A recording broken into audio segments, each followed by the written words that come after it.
how, as a society that wants to deal with things, sort of keeping the principles of free speech intact, do we deal with bad ideas? And I suppose we're going to frame it in the question of how can we deal with bad ideas in a way in which is consistent with the principles of free speech? That's going to be the question formally outlined that we are addressing today. And I think that we've got plenty of ideas of how to do it. Some of our previous coverage of things in either symposium or contemplations or on the podcast kind of ties into it tangentially, but it doesn't all come together in a way that I think is coherent. And the idea of this is to answer this question. And this was actually originally suggested to me a very long time ago by someone called James. I'm not going to give the second name because I didn't know whether he wanted to, but I always like to credit people who give me the ideas. And so if you're watching, I hope you're happy with what is about to come about. So I think it's worthwhile mentioning that there are lots of methods that I think don't work and aren't optimal.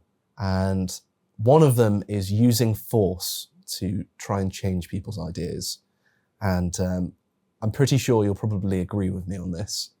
Well, yes, because a lot of the times when people are the victim of force, they have the exact opposite reaction than the one intended. They want to sort of rebel against the person who uses force against them. So if you use force against people in order to change their minds, you're actually going to make them more averse to what you want them to think. Yeah, and I think that the way I would characterize it is using force creates resentment. Exactly. And so you don't make people buy into your ideas by forcing them down their throats. And I think that part of the reason there's so much backlash against modern woke ideology, to use that term, which is getting a bit stale, but you know what I mean by that, is that it's being forced down people's throats and they're being told, basically, at the figurative point of a barrel of a gun in Britain and a literal one in America, to obey these principles or face, loss of job, loss of, reputation, yes, loss of life even in some cases. Yes. And that isn't how you convince people. You only need to look at the model in Western countries that have persecuted neo-Nazis. And obviously, I'm not a neo-Nazi. In fact, I'm, a libertarian. I'm against state power and pro-free markets, which are diametrically opposed to their ideology. Let me also say this. Yeah. It's against of the absolutism, times, isn't it, that we have to even say that? Yeah. Obviously, we know that, but it's going out on the internet. But the point being here is, I don't think you should censor them. I don't think it helps, because what it does is it turns people into martyrs. They say, hey, we're being censored, we're being pushed underground because our ideas are correct and theirs are not. Yes. And not only that, but it is contributing to a culture where, for instance, terms like fascism and Nazism are used in a very liberal way. Liberal with a small L, right? Yeah, with a very small L. I mean, not in a political sense, but I mean that you can definitely think that it is a familiar thing to note when you see, for instance, young people who dislike what they hear from someone else, and they say you're a fascist. Or you're a Nazi. I've had leftists online call me a fascist, and I'm just like, hey, yeah, I'm about as free market and anti-government as it gets. Yeah. Fascism is the opposite ideology. Yes. How can you be that wrong? It'd be like, I can't think of a comparable analogy that's absurd enough. Like saying to someone with a nut allergy, they eat too many peanuts. I don't know. Yeah. That's such a bad analogy. But you get the idea, right? But I think that if there are bad ideas, disseminating those bad ideas does work. Like, I don't think exposing really crazy ideas that, that the earth, I don't think exposing people to the notion that the earth is flat is necessarily going to be like, oh, wow, that must be true. Because most people think, okay, that's a bit of an absurd proposition. Yeah. And I'll need a bit more information before I buy into such a thing. I want to ask you a bit what you mean by force. Now, that's a major question, but I want to draw a distinction between, for instance, a kind of inclination and a kind of coercion. Because, for instance, you could say that a lot of marketing involves forcing people in a small f sense, especially when people are younger. They may have an idea about something and encounter a campaign that sort of emotionally blackmails them into thinking the opposite and by implication change their mind. So in that case, I think that this is a case where people can be forced to think the opposite, but it's a bad thing. It's wrong. Well, and that isn't necessarily coercion to be at gunpoint. Yeah, I think it's a multifaceted thing. On the one hand, you do get police knocking on people's doors and arresting people in Britain for hate crimes. Yes. There's a very clear case of someone altered the pride flag to look like a swastika, which was obviously a satire of the pride thing being used forcefully, and then someone kicked down their door and arrested them, as in the police did, not just someone. Yeah, so ironically, we're proving you right. We're proving you correct. We're here to arrest you. Yeah. Yeah. The irony was clearly lost on them. But there are also other forms of coercion as well, in that, sure, that's the state using its monopoly on violence to coerce people to follow its ideology. That's pretty much undeniable. Yeah.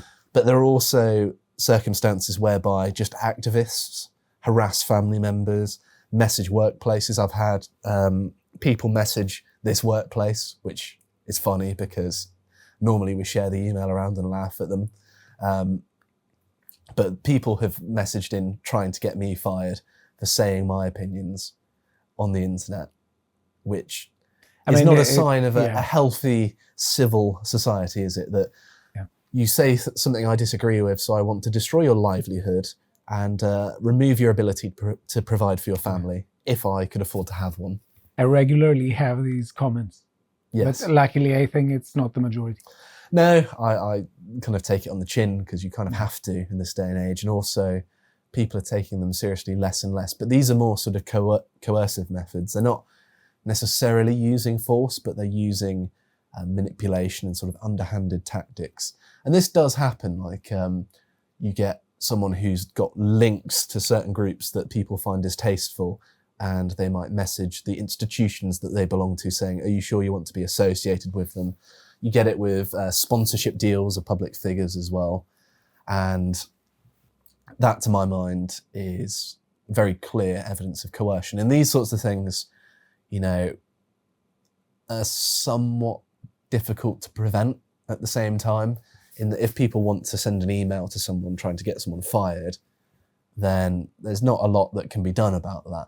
However, what can be done is employers could value the sort of notion that their employees' private beliefs, or their publicly espoused beliefs outside of their company work, should be protected. And a valuing of that is very important for maintaining a civil society.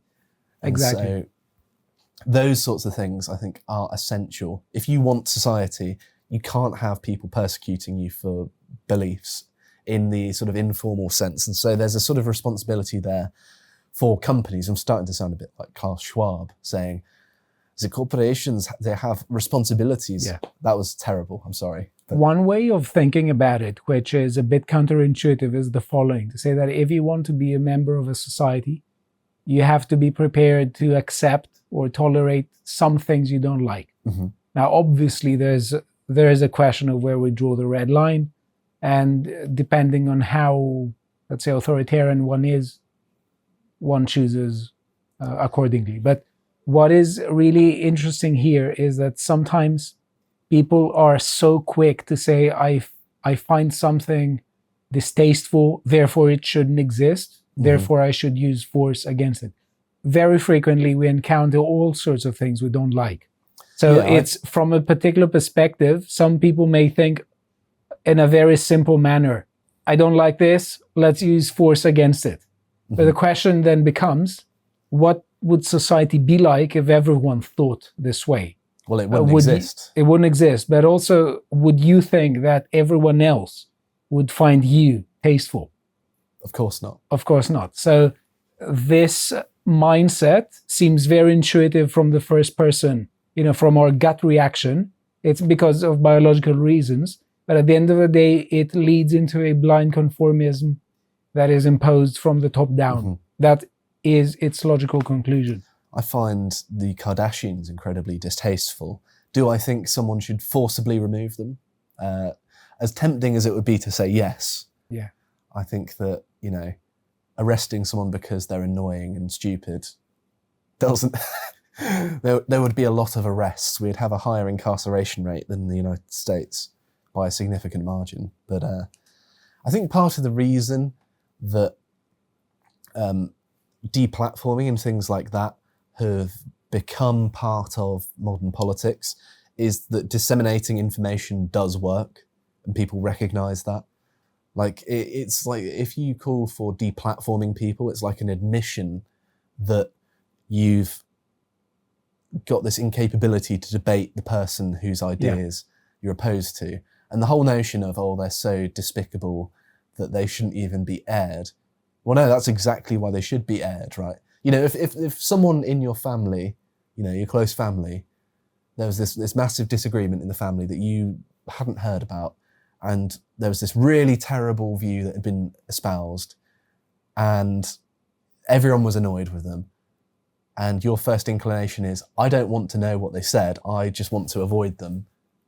Well, when it's put in that sort of individual, more closely knit familial context, it seems absurd, doesn't it? You would want to know what they said. You would want to know and discuss it with people to find out what people believe.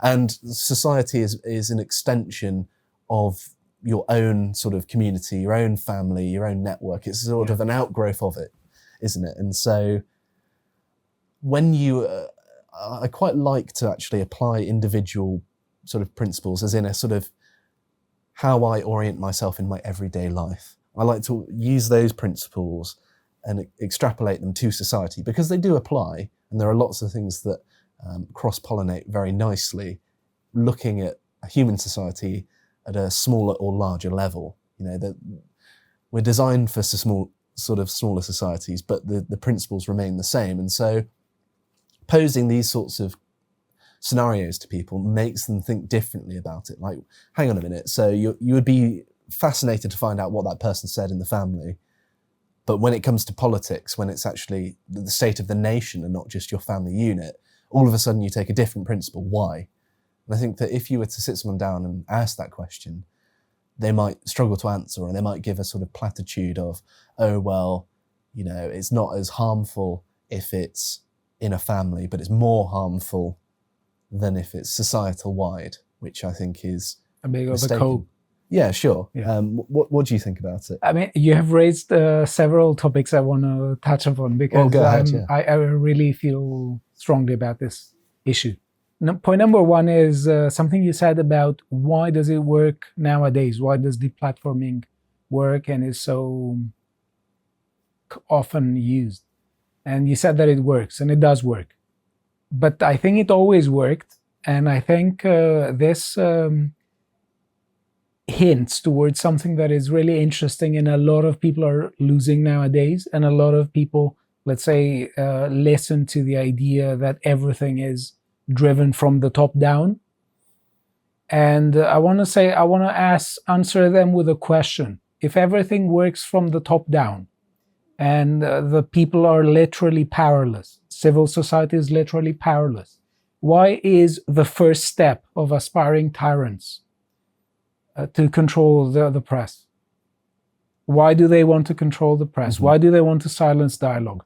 And I'm saying this because it's a very important point to get across, because now people are completely approaching the more absolutist ideals, both left and right. They're approaching more absolutist ideas, and they say, okay, the people are stupid, the people are powerless. Sometimes we are stupid to varying degrees, that's true. But that doesn't mean that there is zero power from the bottom up. Well, also, the reason that the right in particular recognises that deplatforming is an important issue implicit in that is that the notion that free speech is important and that disseminating information does work to combat bad ideas. Yeah. Because if you truly believed that, you know, dissemination isn't that important, well, you wouldn't be annoyed at deplatforming. And it's a very frustrating phenomenon. Yeah. And it's frustrating even though it's not happened to myself, right? And so the notion that people are sort of having a fair go at a debate in society, and then one side can just shut it down, well, that impedes that notion of fair play, if you will. It's breaking the rules, as I see it. It's a very English way of seeing it, I think. This is actually a message of some people saying that just because the whole of society isn't the way I like it, it should be forced to become so. And that's how we get entirely antisocial people governing societies, and no wonder they turn society into a living hell.